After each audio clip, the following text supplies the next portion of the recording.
ঘরের বউটা যদি ভালো হয় তাহলে একজন বেকার পুরুষও প্রতিষ্ঠিত হয়ে পড়ে, আর ঘরের বউটা যদি খারাপ হয় তাহলে একজন প্রতিষ্ঠিত পুরুষ মানুষও চোখের পলকে ধ্বংস হয়ে যেতে পারে। হ্যাঁ, ছেলেদের জন্য বউটা আসলেই ম্যাটার করে। ঘরের বউটা যদি ভালো হয় তাহলে দেখবেন একজন বেকার পুরুষও ধীরে ধীরে সফলতার দিকে এগিয়ে যাচ্ছে। কারণ একজন জীবন সঙ্গিনী শুধুমাত্র পাশেই থাকে না, বরং তার অদৃশ্য শক্তি দিয়ে স্বামীর সকল হতাশাগুলো দূর করে তাকে সফলতার দিকে নিয়ে যায়। স্বামীকে ধৈর্য দেয়, সাহস যোগায়, তার খারাপ সময়গুলোতে ধৈর্য ধরে তার পাশে থেকে সেই সময় মোকাবেলায় সাহায্য করে।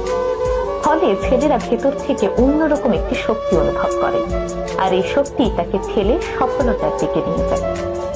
অপরদিকে ঘরের বউটি যদি চরিত্রের দিক থেকে খারাপ হয়, নেতিবাচক মনোভাবের হয়, তাহলে একজন প্রতিষ্ঠিত পুরুষও ভেতর থেকে ভেঙে পড়ে। প্রতিনিয়ত সন্দেহ, অবিশ্বাস, হতাশা এই জিনিসগুলো তাকে ভেতর থেকে দুর্বল করে দেয়। ফলে তিনি ধীরে ধীরে তার কর্মস্পৃহা হারিয়ে ফেলেন এবং জীবন যুদ্ধে অনেকটাই পিছিয়ে পড়েন। তাই ছেলেদের জীবনে স্ত্রী আসলেই ম্যাটার করে, কারণ স্ত্রী শুধু একজন সঙ্গী নয়, তার চলার পথে সাহসের উৎস কিংবা ধ্বংসের কারণ। একটি সম্পর্কের সৌন্দর্য তখনই ফুটে ওঠে যখন একজন আরেকজনের শক্তি হয়।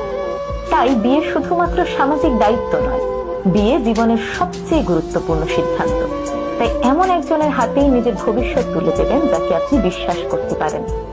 এমন একজনকেই বেছে নেবেন যার কাছে আপনার স্বপ্নটা তার স্বপ্নের মতোই গুরুত্বপূর্ণ।